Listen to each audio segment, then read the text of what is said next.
यो मान्छेले लगभग 100 वटा कुकुरलाई बचाएको छ भगवान। यो नर्क नै जान्छ। यो मान्छेले 50 लाख भन्दा पनि बढी दान दिएको छ भगवान। यो नर्क नै जान्छ। यो मान्छेले मर्न लागेको मान्छेलाई बचाएको छ भगवान। यो नर्क नै जान्छ। भगवान कस्तो खालको निर्णय हो यो? मेरो पुण्यको त मतलब नै छैन त यहाँ। तैँले गरेको पाप हेर यहाँ। उठ केटा, उठ उठ उठ उठ उठ उठ।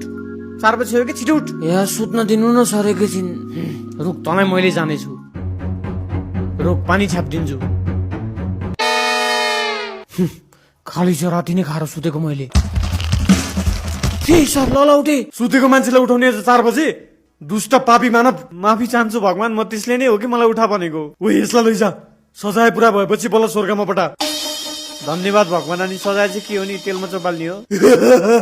त्यति सानो सजाय हुन्छ जस्तो लाग्छ तँलाई? सानो रे? सानो हो त्यो। के हो त? शरीरभरि किरे किरा हालिदिने हो? होइन, त्यो पनि होइन। यातना दिने हो त किल्ले किल्ला ठोकेर? त्यो पनि होइन। भगवान त्यसो भए के हो त? दिनदिनै 4 बजे उठाउँछ अब तँलाई यसले। त्यस्तो त नगर्नु न भगवान प्लिज।